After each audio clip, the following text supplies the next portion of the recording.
Hi, my name is Anj, and I'm doing my presentation on ethical killing frameworks and how they've been important in local white-tailed deer management. So first, just a brief background on this specific issue. Iowa City has too many white-tailed deer. Why? How do we know that we have too many deer? So first, we have ecological issues such as overbrowsing, which is basically where the deer eat everything. But also, importantly, we have conflict with humans, such as deer vehicle collisions, and also the deer eat people's gardens, they eat people's landscaping, and people don't like that. So we have lots of issues that indicate that there are way too many deer. So basically, people made complaints to the city and asked the city to come up with a solution to deer overpopulation. And the city turned to the community and asked, what should we do? Right. But within the Iowa City community, there was a lot of controversy over how to best address this issue. There were a handful of people who wanted to have an urban bow hunt, which is basically where you have hunters, bow and arrow, hunting deer in city limits. There were quite a lot of people who wanted sharpshooting, which is very targeted deer hunts over bait piles with spotlighting, where they stun the deer with lights and shoot them in the head. And then there were also a handful of people who wanted absolutely nothing to be done at all. No lethal methods, that is. They wanted maybe deer fences, they wanted sterilization, they wanted relocation, but nothing lethal. Eventually, City Council opted to do just sharpshooting, but they need a special license for this, and that was denied until the city agreed to also allow for an urban bow hunt. So now we're in the process of we had 1 year of sharpshooting, and now we're having 4 years of an urban bow hunt to manage the deer herd. So why was this such a controversial issue for the community?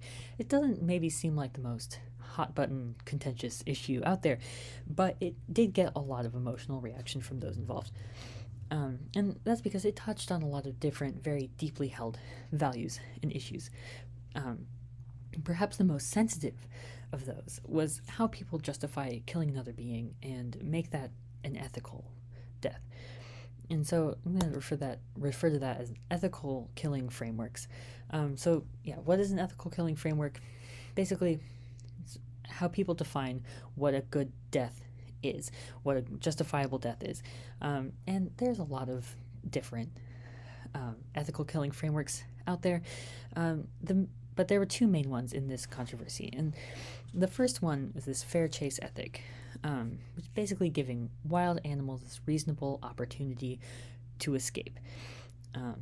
And the other one is this utilitarian ethic, minimizing pain and suffering at death, which this comes out of this ethical theory of maximizing happiness, promoting well-being.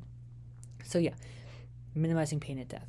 And with both of them, they want to minimize non-lethal injuries and use meat effectively.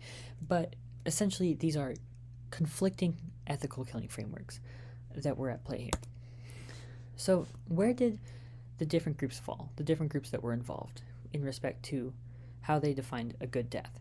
So in our observations at city council meetings and on public forums, we saw that basically most of the city community was utilitarian, and they were really pushing for sharpshooting, because sharpshooting kills deer almost instantly, ideally, with as little pain as is theoretically possible, but is not fair chase.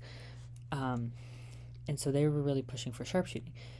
There were also a handful of animal rights activists who were advocating for non-lethal measures and who at first may have seemed to have a different ethical killing framework, but in fact were just very extremely utilitarian, placed a great importance on intention of causing harm to animals, so much so that they didn't want any human intervention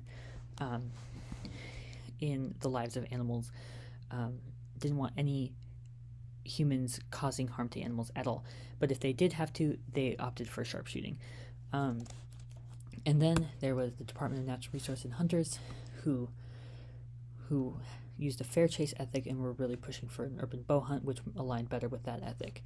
So analyzing this issue from an angle of what is a good death can really help us to understand why there was such intense conflict over what may have seemed like a relatively small matter.